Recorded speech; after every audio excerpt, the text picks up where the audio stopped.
I'm on the road with a band of entertainers touring remote villages in eastern Maharashtra where there's a long-running Maoist insurgency. After 5 hours of unpaved roads and military checkpoints, we arrive in Pandavahi, where the group is promoting CGNet, a new media news network for India's indigenous Adivasi.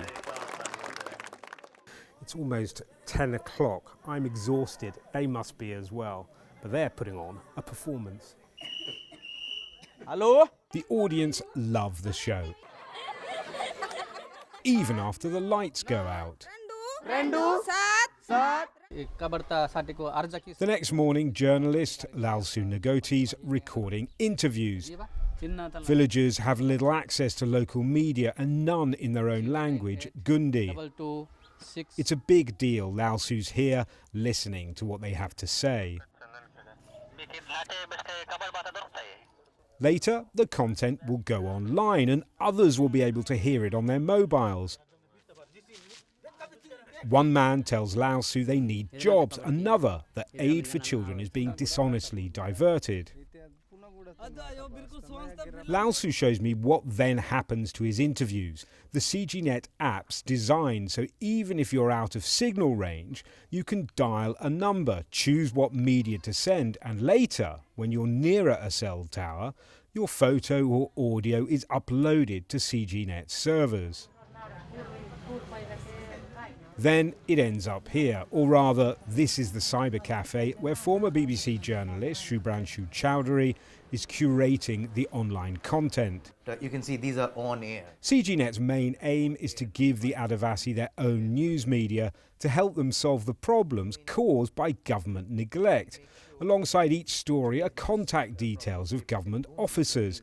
People are urged to pester them. And as soon as we release this message, it goes on social media. So urban activists, they call that officer. Then that officer, normally in a small place, gets inundated by calls from Bombay, Bangalore, big cities. And normally we see things happening.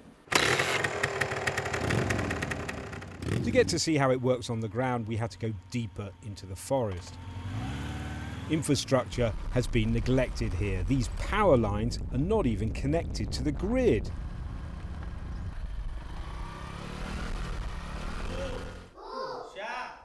Similar story with the school at Gundavahi. There's a building, but no teacher. That is, until recently. Villager Ramesh Lakami tells me parents recorded a message on CGNet. Now the teacher's superiors have told him to turn up for work. There is a violent background to this project. A Maoist insurgency here has cost thousands of lives. The hope is that by prompting the Indian state to re-engage with them, the Adivasi will be less drawn to the rebels, known as Naxals. Naxals are telling about their systems in the village where the government is not reaching. The government is no more. The project uses mobile phones, internet activism, and harnesses a form of pester power to re-engage the Indian state among people who are caught in the middle of an insurgency and really need to see the state's value in their lives.